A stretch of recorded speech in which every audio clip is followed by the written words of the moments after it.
Could I please get one more round of applause from my sister Jennifer Epps Addison out there? Thank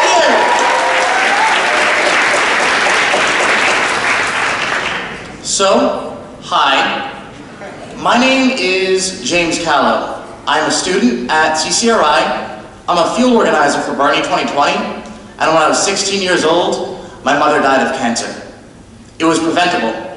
They could have saved her, but we didn't have the money. We had a house, though, and my mother, and I found this out after the fact, had to grapple with the decision. Do I let this cancer take me and keep a roof over my son's head? Or do I sell our house, our only thing in the world, and hope that I'll have a fighting chance?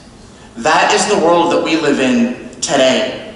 Those are the problems that Senator Bernie Sanders is fighting to address. But here's the thing, guys. It shouldn't take burying your mother to see that we have a problem in the world. It shouldn't take hearing someone else's tragedy to see that we have a problem in the world.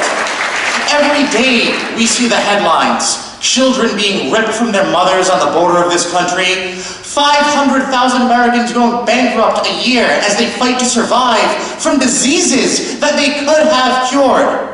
Every year as we read headlines that the health insurance companies, the pharmaceutical industry is making $69 billion in profit while we go broke just struggling to keep our head above the water. As we hear that our world is burning and fossil fuel executives aren't doing anything about it. That Governor Gina Raimondo is taking money from those companies rather than addressing these problems at hand. You know that. I know that. But it's not enough. We need everyone to wake up. We need this country to wake up. And it starts with the movement that Bernie Sanders is putting together. It starts with you and me here in this room tonight.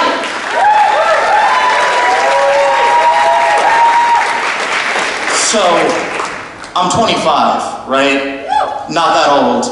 My entire life, I've seen these problems. They made me feel uneasy. I remember I was 7 when 9/11 happened.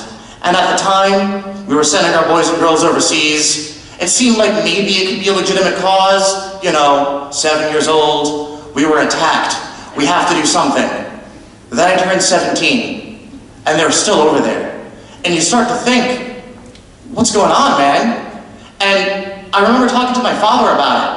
And he looked at me and he said, what can you do?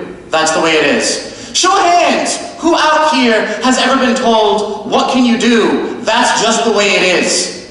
If you've ever been told that's a nice sentiment, but you're just one person, put your hand up now. If you've ever been told it's not you that makes those decisions, it's them, keep your hand up in the air now. It's bullshit, my friends. There is no them.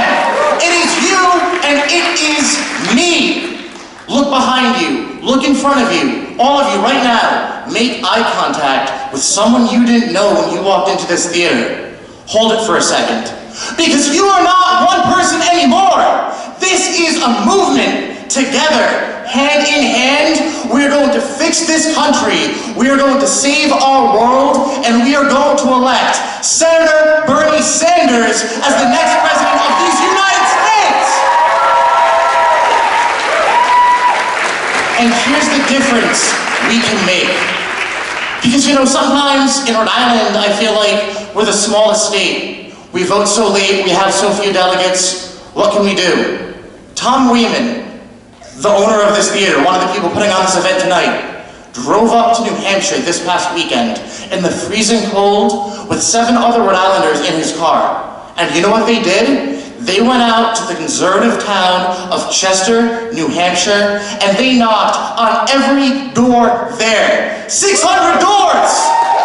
If every single one of us in this room tonight signed up to go on a bus to New Hampshire, we could hit the entire state by the primary. It starts with New Hampshire. The movement will sweep Massachusetts on March 3rd, and then we vote April 28th. There is so much that we can do in this state. It starts here tonight with you and with me. So stay fired up. Keep that fire in your belly. Make friends with someone you didn't know before you got here today, join that list, get on that bus, and fight with me. Please. So no one ever has to bury their mother again at 16 years old. It is not me, it is us!